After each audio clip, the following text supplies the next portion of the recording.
Мојата петка.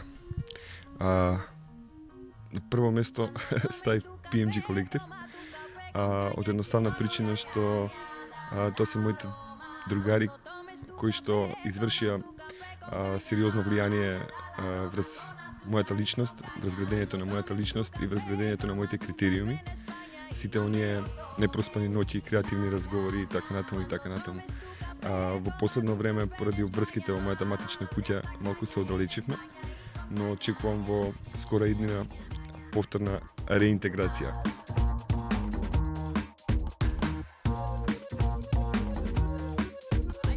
На втората позиција го сместив Арсенал, тимот за кој што навијам во фудбал, или да бидам попрецизен, Арсен Венгер, човекот кој што го обожувам во фудбалскиот свет.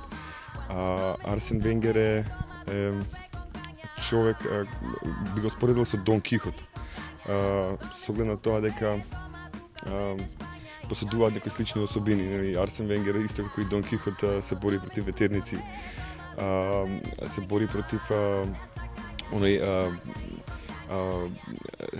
нов систем на вредности во фудбалот, каде што парите се основа за постигнување на резултати.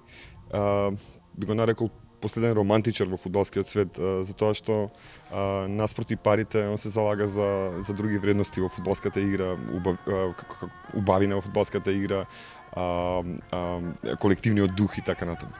На третата позиција е МНТ, матичната куќа во која што работам веќе 15 на години, позната по прашината и по промајата, но и по патината и по духот на плејадата стари актери кои што играле овде од после земјотресот. Знаете дека наскоро се селиме во новиот објект, денеска играме една од последните представи како Македонски народен театар во овој објект.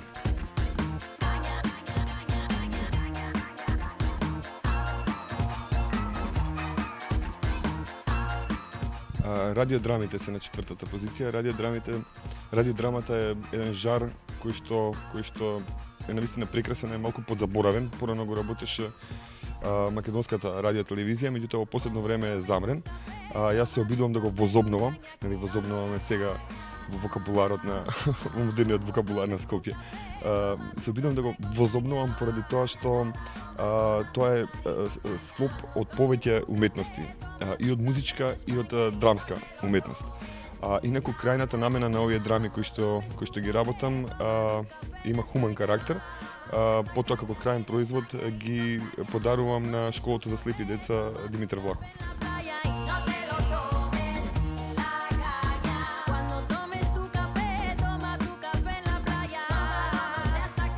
Мојата петка ја завршувам со Скопје, градот во кој што живеам и градот кој што неизмерно го сакам. Скопје го доживувам како црн дроб на Република Македонија, со оглед на тоа што и покрај обидите да биде уништен во повеќе наврати, тој успева начин да се регенерира на некој начин. Во последно време врз Скопје се извршени серија пластични хируршки интервенции со цел негово разобличување, и во моментов после двете катастрофи, пожарот на Пиколомини и земјотресот 63-та, во овие години ја доживува веројатно најголемата криза на идентитет, но верувам дека Скопје ќе изнеде сили и повторно ќе најде начин како да стане поубав и подобар град. Cuando tomes tu café, toma tu café con caña que solo la caña da el aroma. Cuando tomes tu café, toma tu café con caña.